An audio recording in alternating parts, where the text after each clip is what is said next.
யாரெல்லாம் நம்ம டாலரை யூஸ் பண்ணக்கூடாதுன்னு சொல்றாங்களோ அவங்க எல்லாம் தூக்கிட்டாங்க. Trump again chickens out. முன்வைத்த காலை பின் வைக்காத ட்ரம்ப் புறமுதுகை காட்டி ஓடினார்.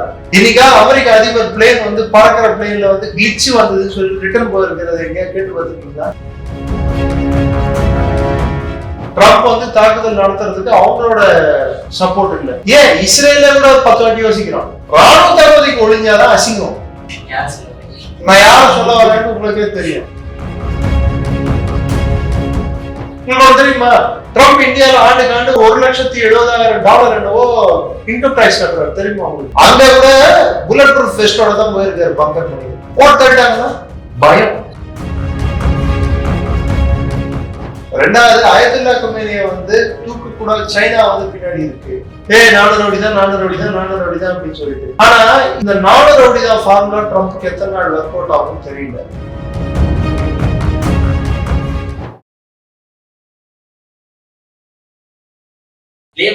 வணக்கம். இன்னைக்கு நம்ம நேர்ல நம்ம சிறப்பு விருந்தினர் defence expert doctor Niranjan sir அவர்கள் தான். சார் வணக்கம் சார். வணக்கம் ஜெயின் சார். சார் ஆக்சுவலா ஈரான்ல வந்து நம்ம அயத்துல்லா காமினி எங்கேயோ நீங்க எப்பவுமே சொல்லுவீங்க பங்கர்ல ஒளிஞ்சுக்கிட்டாங்க, நம்ம அசீவ் பண்ணிருப்பீங்க. இப்ப அயத்துல்லா காமினி பங்கர்ல ஒளிஞ்சுக்கிட்டாராமா சார், ஏதோ அமெரிக்கா படை இருக்க போகுது அதனால அவர் ஒளிஞ்சுக்கிட்டாரு அப்படின்ற மாதிரிலாம். அதாவது ஈரான்ல அயத்துல்லா காமினியோட பொசிஷன் வந்து இஸ் தி சுப்ரீம் லீடர். அந்த நாட்டின் அதிபர் இல்ல, அதிபருக்கும் மேல் அவங்க பொசிஷன். ஸோ அந்த நாட்டின் பொலிட்டிக்கல் லீடரும் ஒரு விதத்துல அவர் தான். இன்னொரு விதத்துல பாத்தீங்கன்னா மதகுருவும் அவர் தான். ஷியா இஸ்லாமின் ஹெட் அவர் தான், அந்த நாட்டுக்கு தலைவர் அவர் தான். ஸோ அவரை தாக்குதல் பண்றது வந்து அமெரிக்காவோட முக்கியமான ஒரு எய்மா இருக்கும். தலையை தூக்கிட்டா வேலை முடிஞ்சிடும் நினைக்கிறது அமெரிக்காவோட இது. முடரோ தூக்கிட்டோம், சதாம் தூக்கிட்டோம், கடாஃபியை தூக்கிட்டோம். யாரெல்லாம் நம்ம டாலரை யூஸ் பண்ணக்கூடாதுன்னு சொல்றாங்களோ அவங்க எல்லாம் தூக்கிடலாம். ஸோ அங்க வந்து ஒரு ஆட்சி மாற்றம் எடுத்துட்டு வரணும்னா அயத்துல்லா கொமேனியை வந்து செயலமைக்க செஞ்சுட்டா அங்க எல்லாருக்கும் பயம் வரும், ஒரு அச்சுறுத்தல் வரும். ஸோ கிளர்ச்சிக்கு வந்து நம்ம வித்திடலாம். இன்னும் அதிகமா மக்கள் வந்து ரோட்ல வந்து போராடுவாங்க. ஏன்னா இப்போ ஒரு வாரம் பாருங்க அப்படியே கிளர்ச்சி அப்படியே டவுன் ஆயிடுச்சு. அதுக்கு ட்ரம்ப் எடுத்துட்டு இருக்கிற முயற்சி என்னன்னா 1000 நெருப்புகள் கொழுந்து விட்டு எரியட்டும், தீ பரவட்டும் அப்படின்னு சொல்லிட்டு தீய உலகம் ஃபுல்லா பரவ விடுது. அதுல தீ பரவுறதுல இப்போ கிரீன்லாண்ட்ல ஒரு தீ பத்த வைக்கிறது, இன்னொரு தீ வந்து இப்போ ஈரான்ல பத்த வைக்க ட்ரை பண்றது. ஆனா ஈரான் வந்து அதற்கு ஜஸ்ட் ஆப்போசிட்டா அவங்களுக்கு எதிர்மறை ஆற்ற விதமா அவங்க என்ன பண்றாங்க, அவங்க ஒரு புது தீயை பத்த வைக்கிறாங்க. கொழுந்து விட்டு எரியட்டும், முப்பரமும் தீ பரவட்டும் அப்படின்னு சொல்லிட்டு மொத்த அரபு நாடையும் அடிப்பண்டாங்க. அப்படின்னா ஈராக்ல அமெரிக்காவுக்கு பேஸ் இருக்கு, கத்தார்ல அமெரிக்காவுக்கு பேஸ் இருக்கு, ஈஜிப்ட்ல அமெரிக்காவுக்கு பேஸ் இருக்கு, ஜார்டன்ல இருக்கு, பஹ்ரைன்ல இருக்கு. இந்த நாடு எல்லாத்தையும் நான் டார்கெட் பண்ணுவேன், எல்லா நாடையும் போடுவேன். இப்பதான் 10,000 கிலோமீட்டர் ரேஞ்ச் இருக்கிற மெசைல் வந்து டெஸ்ட் பண்ணியிருக்காங்க.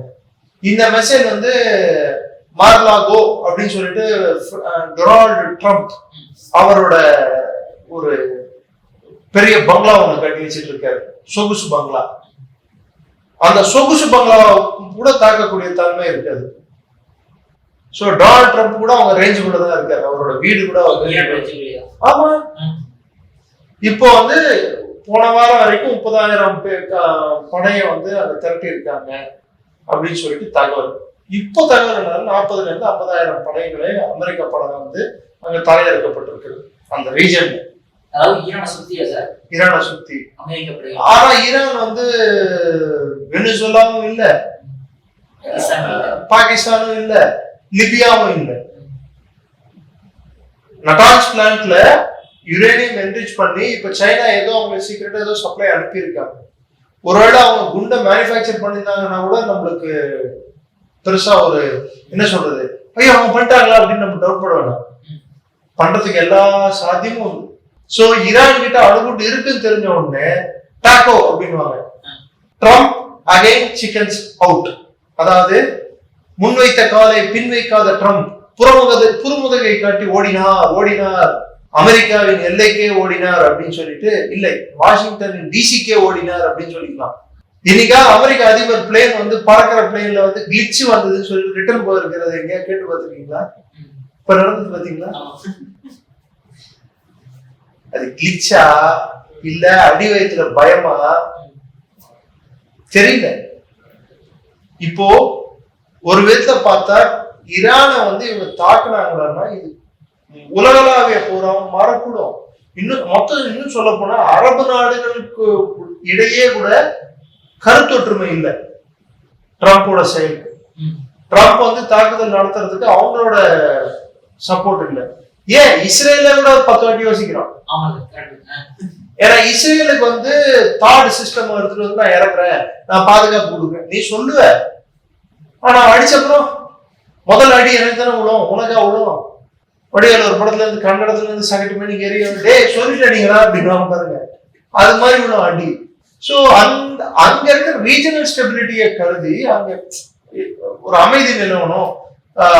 சரி ஈரான் பிரச்சனை தான் அவங்களை பொறுத்த வரைக்கும், அதுக்குன்னு சொல்லிட்டு ஆட்சி மாற்றம் எடுத்துட்டு வரேன், அதை எடுத்துட்டு வரேன், இதை எடுத்துட்டு வரேன், ஏதோ ஒரு குளறுபடியை பண்ணி வச்சுட்டு இன்னைக்கு ஈராக்ல நடந்த பிரச்சனையால என்ன நடந்தது? ஐசிஸ் ஒண்ணு பிறந்தது. அது மாதிரி இங்க புதுசா ஏதாவது ஒண்ணு பிறந்து வந்தா திரும்பி அரபு நாடுலாம் பிரச்சனையை சந்திக்க வேண்டியது. சரி, இப்ப ஐத்ரா கம்பெனி இப்ப பங்கர்ல போறதுக்கு அந்த அளவுக்கு டிஃபிகல்ட் சிச்சுவேஷன் இருக்குதா? இல்ல அவர் சொல்றது பாதுகாப்பு பங்கர்லாம் இருக்காப்ல இப்ப? இது வந்து இயல்பா ஒவ்வொரு நாட்டோட தலைவரும் வந்து அவங்களுக்கு அட்டாக் ஒயிட் ஹவுஸ்லயே பங்கர் இருக்கு. சிச்சுவேஷன் ரூம் அது பேர் மாத்தி வச்சிருக்காங்க. சிச்சுவேஷன் ரூமா நடக்கிறதை வந்து கண்காணிப்பு அறை அது பேரு. அந்த கண்காணிப்பு அறைக்கு ஏன் போனோம் ட்ரம்ப்? எல்லாம் ஒரு பயம் தான். என்ன டவுட் வருதுன்னா, இப்ப வந்து எங்க ஐத்துல்லா கம்பெனி மேல கையை வச்சு அப்படின்னா ட்ரம்ப் என்ன ஆகும் பாரு அப்படின்ற அளவுக்கு டஃப் கொடுத்து ஸ்பீச் கொடுக்குறீங்க. எதுக்கு இந்த அளவுக்கு பயந்து போய் உள்ள பக்கத்துல போவாங்க? அது பயம் இல்லைங்க. they are trying to protect them. அவங்க தற்காத்துக்கிறதுக்கு அவங்க முயற்சிக்கிறாங்க. சர்வைவல், அதாவது அவங்க வந்து அரசாங்கத்தை வந்து காப்பாத்திக்கணும்னா அதோட தலைவரே போயிட்டாருன்னா பாத்தியா துணைனியே போட்டாங்க அப்படின்னு சொல்ற அந்த வார்த்தை வரக்கூடாது. உதாரணத்துக்கு ஒரு நியூக்ளியர் அட்டாக் நடக்கிற மாதிரி இருந்தா இந்திய பிரதமர் கூட பக்கர்ல போய் ஒழிவாரு. ராணுவ தளபதிக்கு ஒழிஞ்சாதான் அசிங்கம். நான் யார சொல்ல வரேன்னு உங்களுக்கே தெரியும். பக்கர் புனிது முகமது பாக்போர் அப்படின்னு சொல்லிட்டு ஐஆர்ஜிசியோட தலைவர் சொல்லியிருக்காரு. அமெரிக்கா இதோட விளைவுகளை சந்திக்க வேண்டியது இருக்கும் அப்படின்னு சொல்லியிருக்காங்க. சோ அந்த கண்ணோட்டத்தை எடுத்து பாத்தீங்கன்னா அயத்துல்லா குமேனியை வந்து அவங்க பாதுகாத்து வைக்கிறதுக்கான காரணம் ஆட்சி பறிபோகாம இருக்கிறதுக்கும் ஆட்சியை காப்பாத்திக்கிறதுக்கும் அதோட தலைவர் உயிரோடு இருக்கும். அது தலைவர் காலின்னு சொன்னா அதுக்கப்புறம் மக்கள் கிடைச்சி திரும்ப அது என்ன சொல்றது தோன்று போய் இப்ப வந்து டல் ஆயிட்டு இருக்கு. ஆனா போட எத்தனை வாட்டி போராடினாலும் அவனும் நம்மளுக்கு சப்போர்ட் பண்ண போறது இல்லை அப்படின்னு சொல்லிட்டு அவன் தோண்டு போயிருக்காங்க. அதுக்கண்டு ஈரான் அரசு பண்றதெல்லாம் சரி தவறுன்றத நம்ம வந்து பக்கத்துல வச்சு பார்க்கணும். உதாரணத்துக்கு நான் ஒரு சின்ன உதாரணம் சொல்றேன். ஏன்னா நேற்று தான் ஜனவரி 26 முடிஞ்சது. ஜனவரி 26க்கு தாக்குதல் பாகிஸ்தான் நடக்கக்கூடும் 26 சொல்லிட்டு அந்த தகவலை நம்மளுக்கு கொடுத்ததே ஈரானோட விவேக் தான், அவங்களோட உளவு பிரிவு தான். சோ ஒரு இந்திய பிரஜையா நான் வந்து என்னோட நாட்டின் நலன் கருதி அங்க அரசாங்கம் இருக்கணும்னு நினைப்பேனா? இல்லை நான் இஸ்ரேலின் நண்பன், நான் ஈரானுக்கு எதிரானவன், இல்ல நான் ஈரானின் நண்பன் இஸ்ரேலுக்கு எதிரான, இப்படி நான் ஏன் சார் எல்லாரும் எனக்கு நண்பன் தான். நான் இஸ்ரேலையும் பகைச்சிக்கணும், நான் ஈரானையும் பகைச்சிக்கணும். அமெரிக்காவுக்கு பகை இருந்தா அது அவனோட பொருளாதாரத்துக்கும் அவனோட தேவைக்கும் ட்ரம்போட குடும்பத்து தேவைக்கும் இந்த சண்டைகளை மூட்டி விட்டுட்டு இருக்காரு. ட்ரம்போட குடும்ப சொத்துக்களை வந்து காப்பாத்திக்கிறதுக்கான சண்டைகள் தான் இன்னைக்கு உலகத்தை நடந்துட்டு இருக்கே தவிர்த்து அமெரிக்காவின் தேவைக்கான சண்டைகள் இல்லை. உங்களுக்கு தெரியுமா, ட்ரம்ப் இந்தியாவில ஆண்டுக்கு $1,70,70,000 என்னவோ இன்கம் டாக்ஸ் கட்டுறாரு, தெரியுமா உங்களுக்கு? இந்தியால அவங்களோட பிசினஸ் கட்டிட்டு இருக்காங்க, டாக்ஸ் கட்டிட்டு இருக்காங்க, தெரியுமா உங்களுக்கு? எத்தனை பேருக்கு தெரியும்? அவர் வந்து இஸ் a businessman. அவர் பிசினஸ பாதுகாக்கிறதுக்கும் அவர் பிசினஸ வந்து இப்ப ஈரான் அழிச்சிட்டோம்னு வச்சுக்கோங்க, இன்னொரு காசா பிளான் போடலாங்க. காசாவை புனரமைப்போம் அப்படின்னு சொல்லி $25 பில்லியன் இதுக்கு செலவாகும் எல்லாரும் 3 வருஷம் கழிச்சு $1 பில்லியன் நீங்க இதுல பணம் போடணும், யாரெல்லாம் $1 பில்லியன் பணம் போடுறீங்களோ உங்களுக்கு கான்ட்ராக்ட் கிடைக்கும். நீ என்ன ரியல் எஸ்டேட் ஏஜென்டா? ஆமா, அவர் பிசினஸ் ரியல் எஸ்டேட் தான். இல்ல இவர் பிரசிடென்ட் ஆஃப் ஒரு நாட்டோட தலைவரா? நாளைக்கு அது மாதிரி டேரால குண்டு போட்டு டேரானை புதுப்பிக்கும் பணியில் அமெரிக்கா கான்ட்ராக்டர்கள் உள்ளே செல்வார்கள். எல்லா நாடையும் இந்த போர்ட் ஆஃப் பீஸ்ன்றதே இது என்னன்னா ஒரு குரூப் ஆஃப் கம்பெனிஸ் எல்லாம் ஒண்ணு சேர்ந்து கான்ட்ராக்ட் எடுக்கிறதுக்கான ஒரு மோசமான ஒரு கூட்டம். 60 கண்ட்ரீஸ்க்கு இன்டென்ஷன் இருக்கு. அதுல எத்தனை பேர் சைன் போட்டிருக்காங்க? 30 பேர் 35 பேர் தான் சைன் போட்டிருக்காங்க. அப்போ பில்லியன் பே பண்ணாங்க சார். 3 வருஷம் கழிச்சு தான் பே பண்ணலாம். அப்படியே ஓகே. $1 பில்லியன் பே பண்ண சொந்த பாகிஸ்தானே முதல்ல காலிட்டு இருப்பானே, இன்னைக்கு இருந்தா தானே கொடுக்கறது. என்னங்க நீங்க சொன்ன ஃபர்ஸ்ட் சைடு அவர்தான் போல சார். அதுல வேற இந்த பேர் உங்களுக்கு பிடிச்ச ஜெனரல் முன்ன உட்கார்ந்து இருக்காரு. பங்கர் முனீர் 3 தடவை பேரை கூப்பிடப்பட்டது. அதுக்கப்புறம் உள்ளே நையான்னு எழுந்து கையை தூக்குனாரு. ஏன்னா ட்ரம்ப் அவர் கையா தானே கையை தூக்குனாரு. அதுக்கப்புறம் உட்காந்து சரி ஓகே சைன் போடு. அங்க கூட புல்லட் ப்ரூஃப் வெஸ்டோட தான் போயிருக்காரு பங்கர் முனீர். போட்டு தள்ளிட்டாங்கன்னா பயம். சோ ஈரானை பொறுத்த வரைக்கும், பேக் டு ஈரானை பொறுத்த வரைக்கும் அவங்களோட அரசாங்கத்தை காப்பாத்திக்கிறதுக்கு அவங்க இருக்கிற செயல்பாடு தான். அப்படிதான் நம்ம இதை பார்க்கணுமே தவிர்த்து we cannot ரொம்ப இதுல பத்தி பெரிய ஆட்சி மாற்றம் நிகழ்ந்துற போது ட்ரம்ப் அதை பண்ணிடுவாரு, இது பண்ணிடுவாரு, முடரவை தூக்குற மாதிரி தூக்கிடுவாரு, அதெல்லாம் இங்க நடக்காது. வாய்ப்பு இல்லை ராஜா. சரி, இப்போ வெனிசுலாவுக்கு எத்தனை பேர் குரல் கொடுத்த மாதிரி, நீ எப்படி ஒரு பிரசிடென்ட் அங்க போய் தூங்கலாம் அப்படின்னு சொன்ன மாதிரி நிறைய பேர் குரல் கொடுத்தாங்க வேர்ல்டு லெவல்ல. பட் ஆனா ஏன் ஈரானுக்கு யாருமே சப்போர்ட் பண்ணி வர மாட்டாங்க? சைலண்டான அழுத்தம் உலக லெவல்ல வந்துட்டு இருக்கு, தெரியுமா உங்களுக்கு? சைலண்டா. அயத்துல்லா குமேனி மொடரோ ஜனாதிபதி, அயத்துல்லா குமேனி மதகுரு. வித்தியாசத்தை புரிஞ்சுக்கோ. ரெண்டாவது, அயத்துல்லா குமேனிய தூக்கு கூட சைனா பின்னாடி இருக்கு, வெப்பன் சப்ளை பண்ணிட்டு இருக்காங்க. ரஷ்யா நேத்து டிமிட்ரி பெஸ்கோவ் அவர் சொல்லியிருக்காரு, கிரெம்ளினோட அதிகாரப்பூர்வ செய்தி தொடர்பாளர், அவர் சொல்லியிருக்காரு இதனால் அமெரிக்கா சந்திக்கக்கூடிய விளைவுகள் பயங்கரமா இருக்கும் அப்படின்னு சொல்லிட்டு. பயங்கரமான விளைவுன்னு ரஷ்யா சொல்லிச்சுன்னா இன்னைக்கு யுக்ரைன் என்ன நடந்துட்டு இருக்குன்னு உலகமே பார்த்துட்டு இருக்கு. அமெரிக்கா ரெடியா? அங்க போயிட்டு சைனா கிட்ட இருந்த, தாய்வான் கிட்ட இருந்த Abraham Lincoln, USS Abraham Lincoln சொல்ற விமானம் தாங்கிய கப்பல், ஒரு விமானம் தாங்கிய கப்பலோட அட்லீஸ்ட் ஒரு 10 கப்பலாவது இருக்கும் குறைஞ்சது. ஒரு ஆர்மடா தான் சொல்லுவாங்க. அந்த மொத்தத்தையும் அதுல ஆயில் டேங்கர் இருக்கும், மிசைல் போட் இருக்கும், டெஸ்ட்ராயர் இருக்கும், ஃப்ரிகேட் இருக்கும், விதவிதமான கப்பல்கள் இருக்கும். எல்லாத்தையும் தூக்கிட்டு இப்ப இங்க நிக்க வச்சிருக்காங்க. சரி, நிக்க வைக்கிறதால என்ன ஆக போகுது? ஒரு அச்சுறுத்தல், ஒரு பயம் ஏற்படுத்துறதுக்கு தான். நானும் ரவுடிதான் அப்படின்னு சொல்லிட்டு. ஆனா இந்த 4 ரவுடிதான் ஃபார்முலா ட்ரம்ப்க்கு எத்தனை நாள் ஒர்க் அவுட் ஆகும்னு தெரியல. ரெண்டாவது, டாரிஃப். எனக்கு ஒத்துழைக்கலாம் டாரிஃப் போட்டுருவாங்க. உலகம் மேல எல்லாருமே டாரிஃப் போடு, யார் வேணாம்னு சொன்னா? உன் மேல மத்தவங்க சேர்ந்து டாரிஃப் போட்டா, இப்ப யூரோப் சொல்லுது நீ போட்டதுக்கு நான் திருப்பி போடுவேன்னு சொல்லிட்டு, நீ கொடுத்ததை திருப்பி கொடுப்பேன், அதுவும் டபுளா கொடுப்பேன் அப்படின்னு சொல்லிட்டு. இன்னைக்கு அவங்களோட ஃப்ரெண்டு, அவங்களோட நட்பு நாடான சவுத் கொரியா மேல டாரிஃப் போடுறேன்னு சொல்லியிருக்காங்க.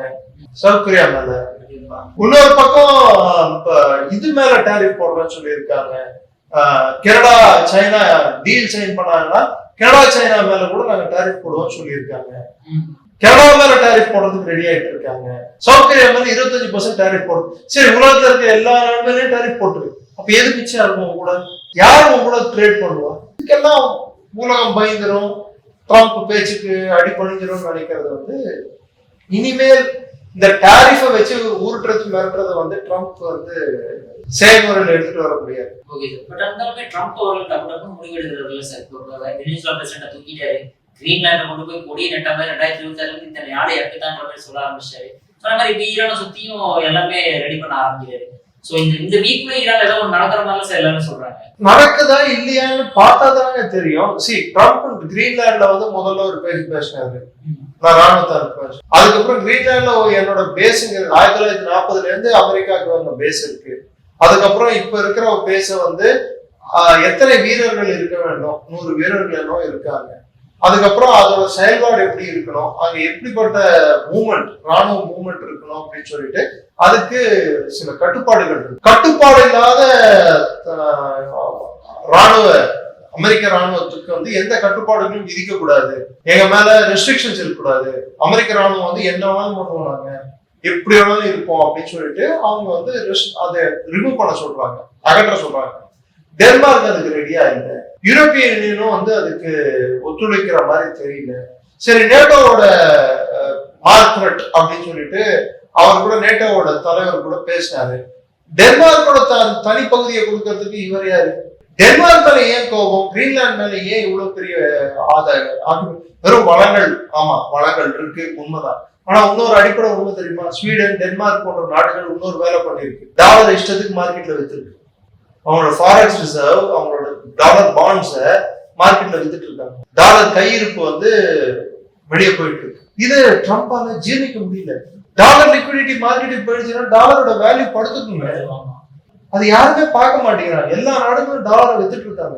சரி, இந்தியாவிலேயே கூட சில அதிமேதாவிகள், பொருளாதார நிபுணர், நான் பொருளாதார நிபுணர் இல்லை, வெளிப்படையா சொல்லிக்கிறேன், ஆனா பல பொருளாதார நிபுணர்கள் இருக்காங்க.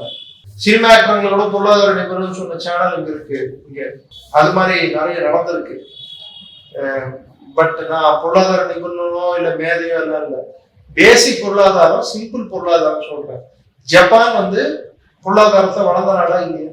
நம்மளோட 150 யுவானோ இல்ல 160 யுவான் ஈக்குவல் டு என், 150 எண்ணோ இல்ல 160 எண்ணோ ஈக்குவல் டு $1.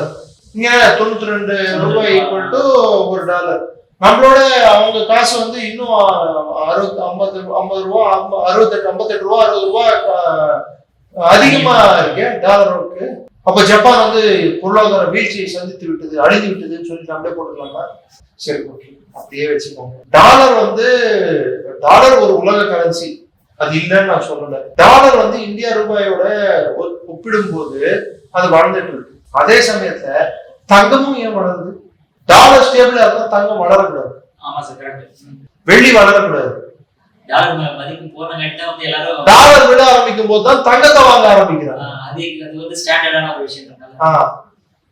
ஆனா டாலர் இன்னைக்கு ட்ரம்ப் இஷ்யூ பண்ற அந்த டாலர் பாண்ட்ஸ், $10 பில்லியன் பாண்ட்ஸ் யாரும் வாங்கறதுக்கு ரெடியா இல்லைங்க. ஒவ்வொரு 70 நாளுக்கும் 100 நாளுக்கும் $1 ட்ரில்லியன் அமெரிக்கா வந்து கடனை வளர்த்துட்டே போகுது. அவங்க கடன் அதிகமாயிட்டே போயிட்டு இருக்கு, அமெரிக்காவோட கடன். இப்ப டாலர் வந்து இவங்க எந்த தைரியத்துல இவங்க டாலர் பிரிண்ட் அடிக்கிறாங்க? இந்த பாண்ட்ஸை வந்து மற்ற நாடுக்கு வாங்கிக்கும், டாலர் பாண்ட்ஸை வாங்கிக்கும். டாலர் பாண்ட்ஸ் அவங்க வாங்குறதுனால நம்ம எவ்வளவு டாலர்னாலும் உள்நாட்டுல பிரிண்ட் அடிச்சுக்கலாம் அப்படின்னு சொல்லிட்டு பிரிண்ட் அடிக்கிறாங்க. ஏன்னா டாலர் தேவையில்லைன்னு அவன் சொல்லிட்டான்னு வச்சுக்கோங்க, அடிச்சது ஆக்கிற சில பேர் வந்து உனக்கு என்ன தெரியுதோ அது பேசுன்னு சொல்றாங்க. எனக்கு என்ன தெரியும்ன்றது, எனக்கு ஏதோ கொஞ்சம் தெரியும்ன்றது வந்து அதை வச்சு நான் சொல்றேன். டாலர் ஒரு குளோபல் கரன்சியா அதோட மதிப்பை இழந்து கொண்டு இருப்பது என்பது உண்மை. 1971 நினைக்கிறேன், நிக்சன் இருந்த காலகட்டத்துல டாலருக்கும் கோல்டுக்கும் இருந்த பிணைப்பை உடைச்சு டாலருக்கும் பெட்ரோலுக்கும் ஒரு பிணைப்பை ஏற்படுத்துறாங்க. இப்போ அந்த டாலருக்கும் பெட்ரோலுக்கு இருக்க பிணைப்பும் உடஞ்சிட்டு வருது. அப்ப டாலரை எதோட அட்டாச் பண்ணி பார்ப்பீங்க? இன்டர்நேஷனல் கரன்சியா? பெட்ரோல் கூட அட்டாச் பண்ண முடியாது, கோல்டு கூட அட்டாச் பண்ணக்கூடாது. ஏன்னா பெட்ரோல் டீல் பண்றவங்க எல்லாம் அவன் லோக்கல் கரன்சியில டீல் பண்ண ஆரம்பிச்சா, டாலரை டீல் பண்ண வேண்டிய டாலர் வேணாம் சாமி, எனக்கு நான் அதுக்கு போல தங்கம் வாங்கிக்கிறேன்னு சொல்லி தங்கத்தை வாங்க ஆரம்பிச்சிட்டா. இன்னொரு உதாரணம் சொல்றேன், இந்தியாவுக்கு வந்து 5000 இருந்து 7000 டன் தங்கம் வேணும் ஒரு ஆண்டுக்காண்டு. ஏன்னா நம்ம சோலார் பேனல்ஸ்ல இருந்து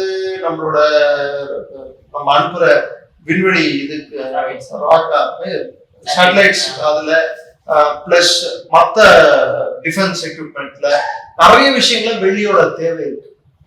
வெள்ளி வந்து போன ஆண்டு வந்து 5000 இருந்து 7000 டன் வாங்கிருக்கு. இந்த வருஷம் எவ்வளவு டன் வாங்கிருக்கோம் தெரியுமா? கிட்டத்தட்ட 16000 டன்ல இருந்து 18000 டன் வாங்கிருக்கோம். இப்ப புரியுதா வெள்ளி விலை ஏன் 172 ரூபாய் அக்டோபர் மாசத்துல இருந்த வெள்ளி விலை இன்னைக்கு 340 ரூபா, 330 ரூபா, 340 ரூபாய் கிட்ட நெருங்கிடுச்சு. ஏன் நெருங்கிடுச்சு? ஏன் அதிகமாயிட்டே போயிட்டு இருக்கு? வெள்ளி ஏன் வந்து அதிகமாகுது? தங்கம் ஏன் வந்து ₹1,00,000 தாண்டிடுச்சு? If dollar is stable, the gold and silver must be stable. Copper வந்து மூணாவது முக்கியமான ஒரு பொருள். இந்த மூணும் வந்து ஸ்டேபிளா இருக்கும். ஃபாஸ்டா மரம்லாம் ஏறக்கூடாது. இது மடமடன்னு ஏறுதுன்னா அப்ப டாலரை வந்து வாங்குறதை எல்லாரும் கம்மி பண்ணிட்டாங்கன்னு அர்த்தம். சரி, இங்க டாலரோட விலை ஏன் அதிகரிக்குதுன்னா இங்க இருந்து டாலர் வெளியே போகும்போது ஆட்டோமேட்டிக்கா உள்ள டாலர் வராம இருக்கும்போது விலை வந்து இது பூமாவதான் செய்யும் டாலரோட. அதுக்கு பதிலா தங்கத்தை வாங்கிட்டு இருக்கோம். அது நிறைய பேருக்கு அது தெரியல, வெளியே வாங்கிட்டு இருக்கு. Silver is also precious metal. அது வந்து சில்வர் வந்து கம்மியா நம்ம இது துருப்பிடிக்கும்னு சொல்ல முடியாது. அதுமேதான் எங்களுக்கு தெரியாது, தங்கமும் வெள்ளியும் துருப்பிடிக்காது. அதனால அந்த ப்ரெஷியஸ் மெட்டல் சொல்றோம். தங்கம் நிறம் மாறாது, வெள்ளி வந்து காத்து பட்டா நிறம் மாறக்கூடும், அந்த தன்மை கொண்டது, அவ்வளவுதான். அதெல்லாம் கோப்பையை கொடுத்தா கூட வெள்ளி கோப்பை தான் கொடுப்பாங்க, பாத்துருக்கீங்களா? மெடல் கொடுத்தா கூட கோல்டு மெடல், சில்வர் மெடல் தான் கொடுப்பாங்க, பிரான்ஸ் மெடல் கொடுப்பாங்க, மூணாவது இதுதான் கொடுப்பாங்க. ஆனா டாலர் வந்து கழுத்துல தூரம் போட்டு மெடல் இருந்தா $10,000 அப்படின்னு சொல்லி எவ்வளவு காயினை போடுறாங்க இல்லையே. ஏன்னா பல 100 வருடங்களா, பல 1000 வருடங்களா கலாச்சாரம் தோன்றிய நாள் முதலே வெள்ளிக்கும் தங்கத்துக்கும் ஒரு மதிப்பு சொசைட்டில இருந்துட்டு. சரி, இன்னைக்கு ஒரு காலத்துல பவுண்ட் ஸ்டெர்லிங் எல்லாரும் உலக கரன்சியா யூஸ் பண்ணாங்க, அதுக்கப்புறம் டாலர் வந்தது. இது ரெண்டுத்துக்கு முன்னாடி என்ன இருந்தது? தங்கம், வெள்ளி. இப்ப திரும்பியும் உலகம் அதை நோக்கி போயிட்டு இருக்கு. சார், அடுத்து வந்து உங்களுக்கு சார் உங்க பொன்னான திலேகார அவர்களுக்கு மிக்க நன்றி சார். நன்றி. ஜெய் ஜெய்.